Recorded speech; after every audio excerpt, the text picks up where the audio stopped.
Sorry guys, we got kicked out. So we were saying over here that, somewhere around 9,000 different versions of these are rolling through our minds on any given day and week. And if we can just stop for a moment and just catch ourselves and say, what the heck? What is this? Like, what is this really actually that I'm dealing with? Stella, do you have any examples of the types of things that you've struggled with any time in your life with the imposter syndrome or the fear of what other people think, like different areas of your life? Well, yeah. So the natural division, fear what people think is mostly family and very, very close friends. Yeah. I sort of don't care about others. Yeah. But the ones that I care about, I can't stop it even if I know that I don't, intellectually don't agree with their opinion. Yeah. Or I don't agree with their way of thinking or doing or whatever, even if I know that. Yeah. I still have that thought of, I'm worried about how things will be perceived. Yeah. And imposter syndrome at work. Yeah. I'm very good at what I do. Sure. I still have it. Yeah. Yeah. Especially when it comes to, the next step, when I have to look for something else, when I even consider that I should look for something else. And I know that once I am there, I'll do great, but worrying about being able to convey that I can do it, or getting into a situation that maybe I can't. I don't know. Like, it's there, and it has been there from the moment I finished college. Wow. Yeah. Not until then? Not until then? No, until then I didn't know any better. Yeah, true. I was like truly a blank slate, and then I remember finishing college, and I was in Manhattan, and I'm walking around, and I see, and at that point I'm dating myself here, but it was not business casual, it was business corporate attire. Business corporate. So it's like all these people, men in suits and women in their like skirt suits with white sneakers. I can't forget that.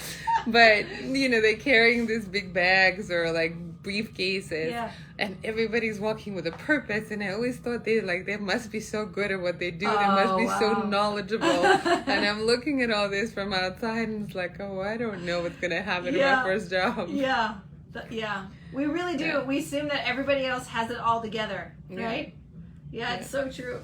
So as we're sitting there like drowning in self-doubt and assuming that everyone else has it all figured out, and of course we know what happens when we assume, and we know what happens when we compare ourselves to other people. Whenever we're comparing ourselves to other people, we always end up comparing our weaknesses to their strengths. And so, of course, then we never measure up.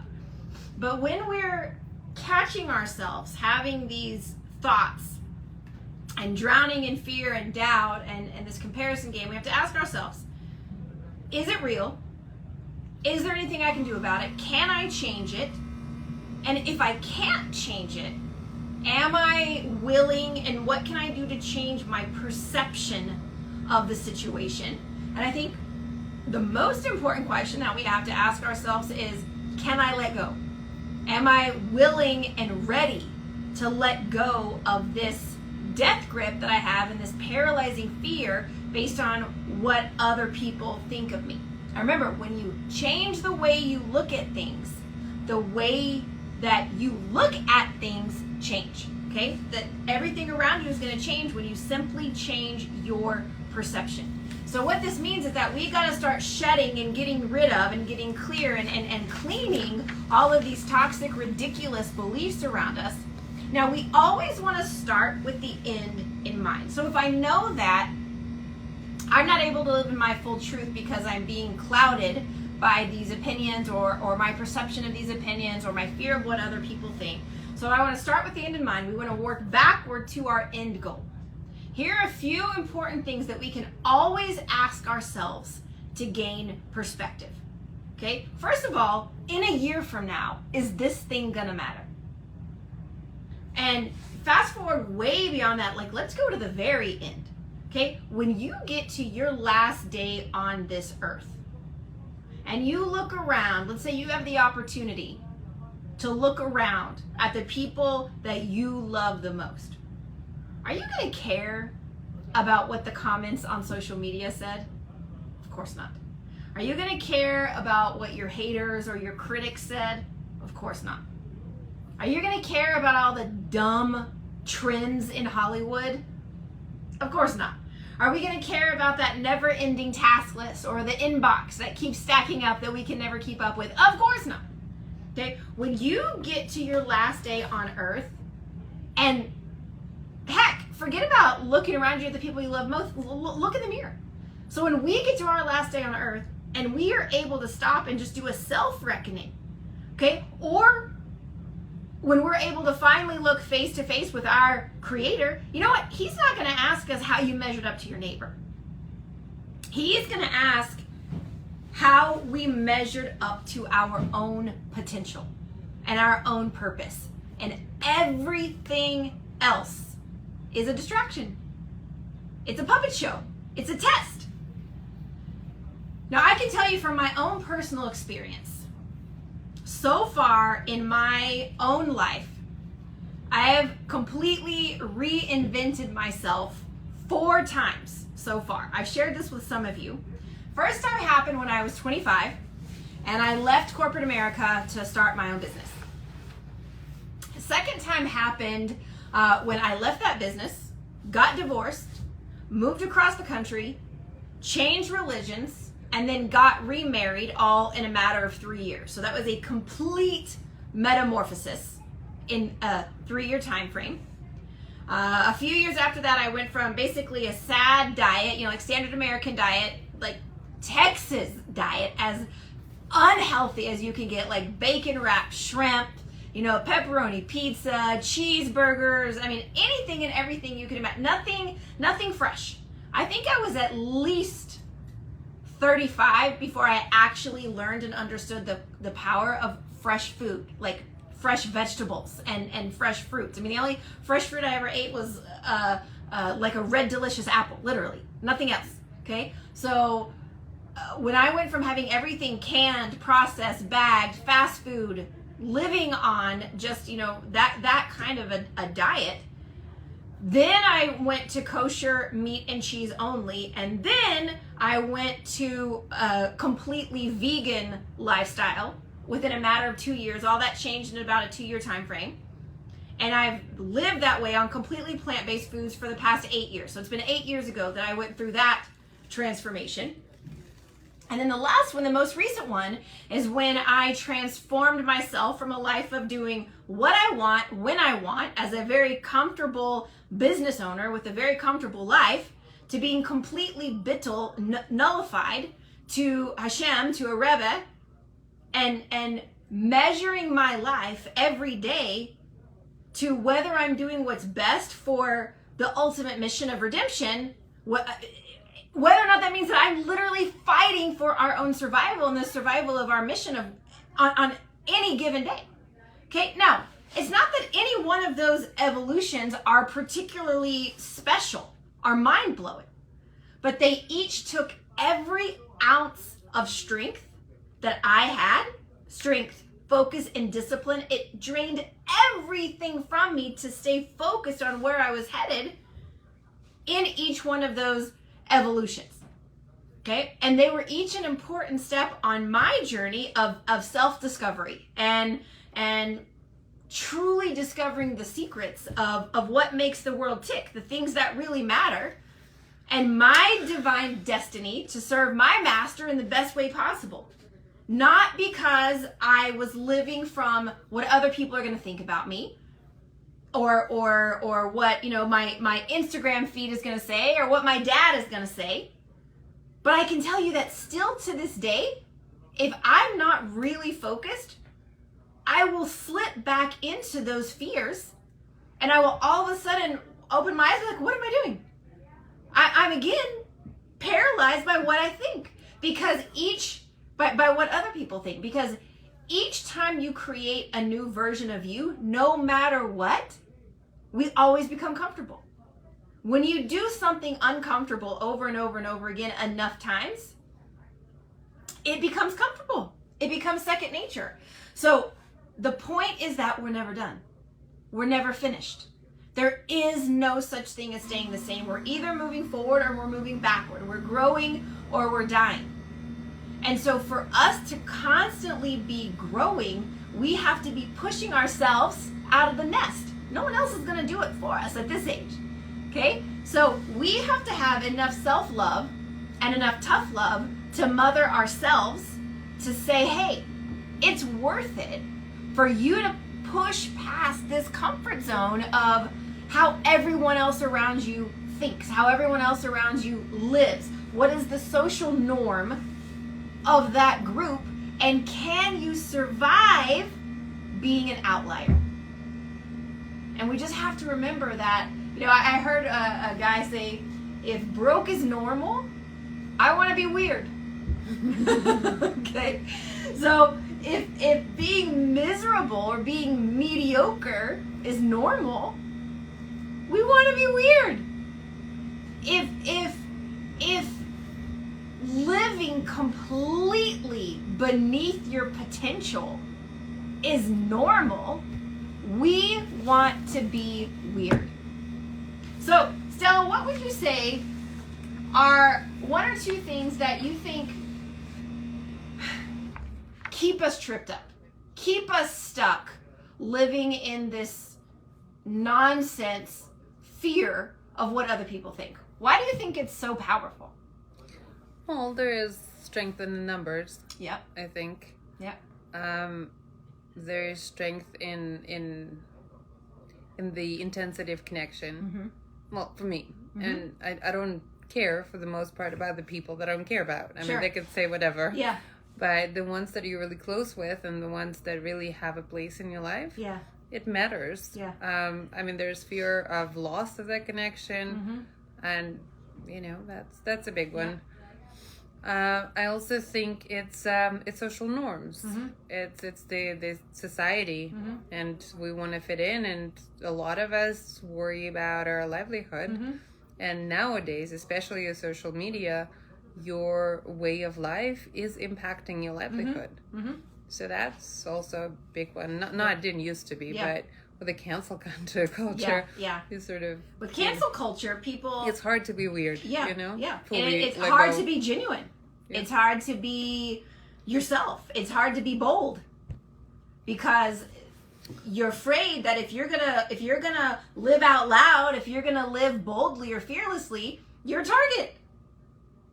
And if you're gonna have enough courage to speak your truth and live your truth, and it doesn't fit within the current definition of society's mess, I don't even know what to call it, then it puts a target on your back, and that's terrifying. And also I think responsibility for others. Mm-hmm. You know, like even, and when I was younger and I was by myself, I wasn't ready to step out of all of this, so I didn't. But now I worry about what will happen because now I have people depending on me. Yeah. So me doing my thing will affect them. Yeah. And depending on how it affects them, I either do it or don't. Yeah, absolutely. You know, one of my favorite mentors once said to me, "Your living small serves no one." Now, there's a difference between living small and living safe. But so many times we let our fear of failure keep us small instead of finding a way and creating a path to actually step into our biggest self and our best life, because we are afraid of what happens if we fail, if we fall.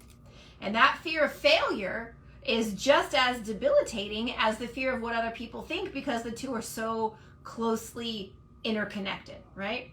And what we have to understand is that the only way to fail in life is if we quit. If we quit on ourselves and if we give up on ourselves. But we've got to understand that the only way to actually succeed is to embrace those failure experiences along the way, because that's how we learn. That's how we get smarter. That's how we get wiser. That's how we trim the fat off of everything that we're doing to actually understand that, lean, mean operating machine. So if we can just remember a few things here, okay? People are going to be who they're going to be. And we cannot change other people. It's not our job to change other people. It's not even our job to educate other people, okay? One of the most freeing examples that I was ever taught was when I was new in sales. And I was so terrified of rejection that I wouldn't even offer anything. You know, like, even when I was a kid, when I was in 3rd grade, I played softball. And I was so afraid of swinging and missing and striking out in public that I wouldn't swing the bat at all. I went through an entire season and never swung the bat. My parents would like pay me $0.25 if I would just swing. But I was so terrified of failing and messing up that I just froze. Now at practice, I would hit home runs. I was good. But my fear of failure and looking stupid or being embarrassed kept me absolutely paralyzed the entire season. And then the same thing happened when I was, getting a little bit older and going into sports. When I was in junior high and played soccer, I played soccer for many, many years, and we would have to do fundraisers in our neighborhood and sell candy bars. And we'd have to go door to door knocking on the neighbors' doors and sell candy bars. And I was so petrified of knocking on the door and having to give my sales pitch to the neighbors that my parents would buy the entire box of candy bars from me just to save me from the trauma. Okay? So then when I got into sales, and how did you get into sales with that attitude? Oh my gosh, it was only from above. I don't even know what to tell you. In fact, when I have a marketing degree, and I said I will do anything but sales. Okay? Anything. And so, as fate would have it, when I ended up in sales, I was so paranoid. Like, I was like, okay, is it worth, like, I don't know these people. They're complete strangers. What do I care? What they think of me or what they say, And I could not get over it. And so I had a coach say to me, I want you to imagine that you're on the airplane and the flight attendant is coming by and they're saying, would you like a bagel? Would you like a bagel? Would you like a bagel? Would you like a bagel? Would you like a bagel? And the first time that somebody, on the aisle says, no, I don't want a bagel. Do you see the flight attendant run back to her cubby and cry because they didn't want a bagel? No. What does she say next? Okay, next. He doesn't want a bagel. It's not personal against me. He doesn't want the bagel. He's not hungry. Okay? So I just remember that it's not personal, and we are not in the business of changing people's minds.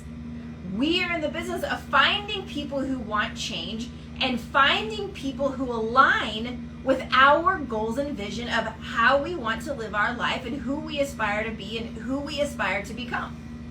It's like the very popular phrase about, small-minded people talk about other people. And, visionaries and people with big dreams and big goals and higher level thinking, they talk about ideas and visions and dreams. So we have to really look at where are we holding. And a lot of times when we're stuck, petrified of the fear of what these small-minded people around us think, we can love them without having to live our lives defined by them. Okay? So when I was thinking about, okay, would you like a bagel? Would you like a bagel? Would you like a bagel? Would you like a bagel? And I stopped putting my self-worth into the answer of every person. I wasn't selling bagels, but it was the analogy from the airplane. But when I stopped putting my self-worth into the answer of all of these people, and I realized it's a numbers game. That's all it is. And if I can learn to work the numbers, everything around me will change. And that allows me to take the emotion out of the equation. And remember, if we want to truly step into our best selves, we have to learn to work from discipline, not from emotion. Because our emotions lie. The overwhelming majority of the time, they lie because it comes from ego, which is self-preservation, which is wanting to keep our animal soul very small.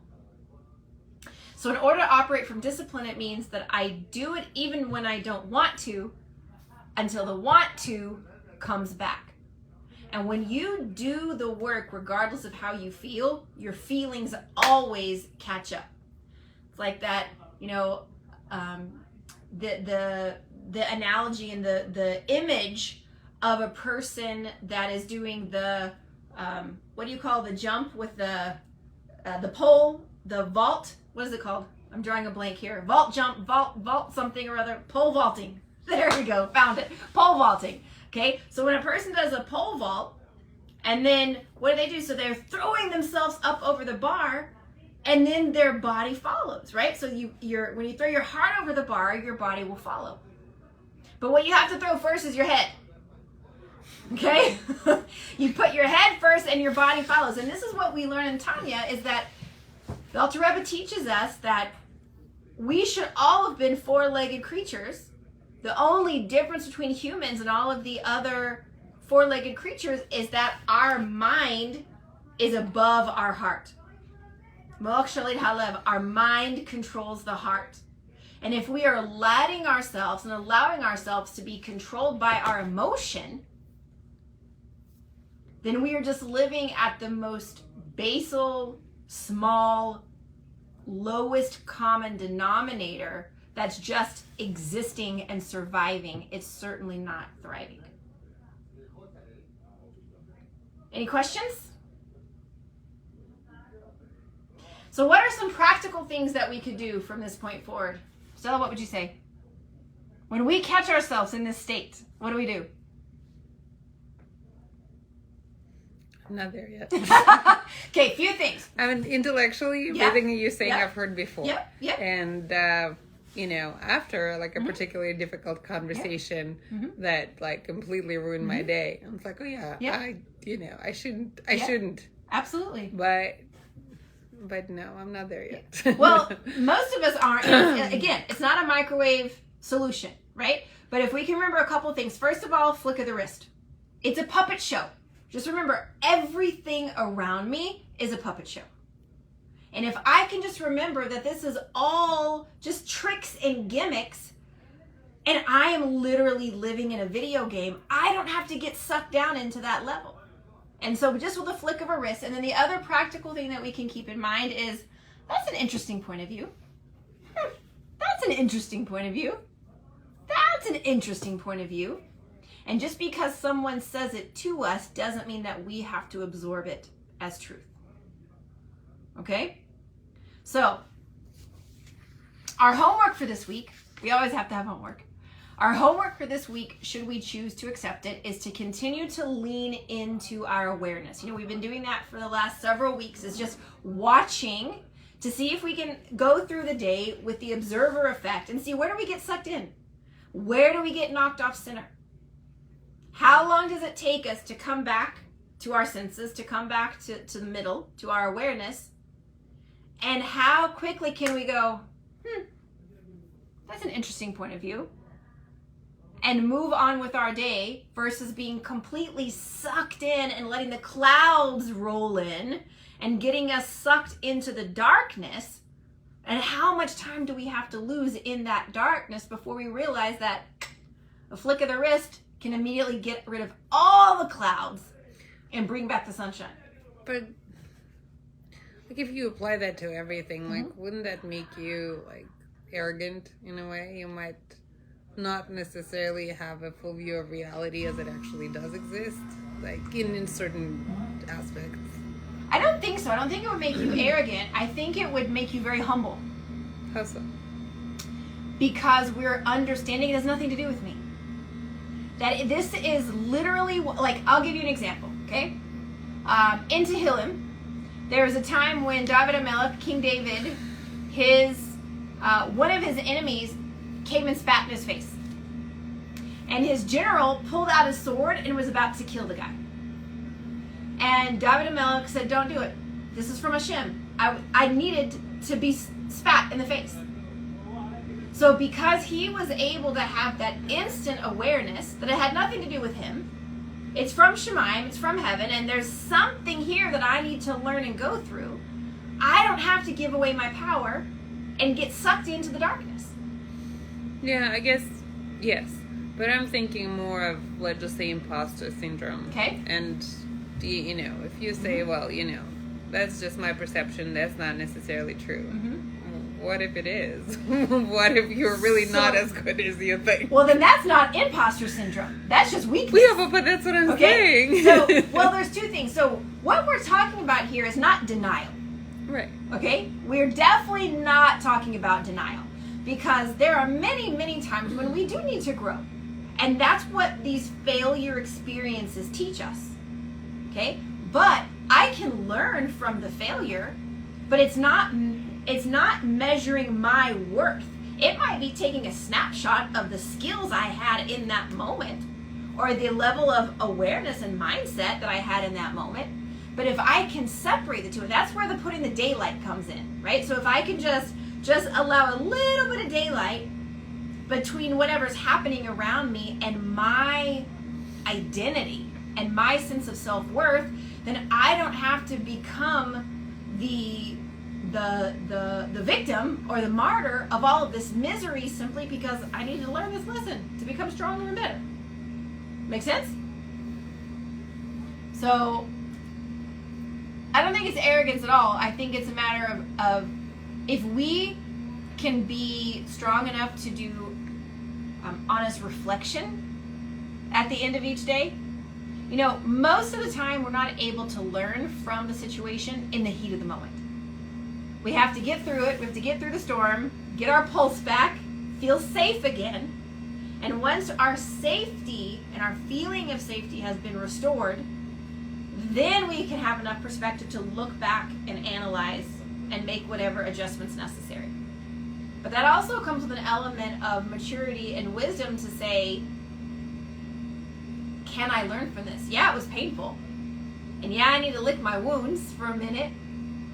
But am I going to look at that failure experience, eat it like vitamins, become stronger and better because of it? So is it going to be a stepping stool or a stumbling block? And most of the world isn't willing to do that. Most of the world doesn't have the awareness because we've never been taught. So we should already consider it as a huge gift. That if somewhere along the way in our life journey, God gave us this light bulb moment as opposed to just defining who we are more and more and more. You know what I mean? Anything else you can think of? Any questions? Okay, so let's recap. Our homework this week is to observe and reflect throughout the week. Find and notice as many times as we can, when are we getting knocked off center by the opinions of what other people think?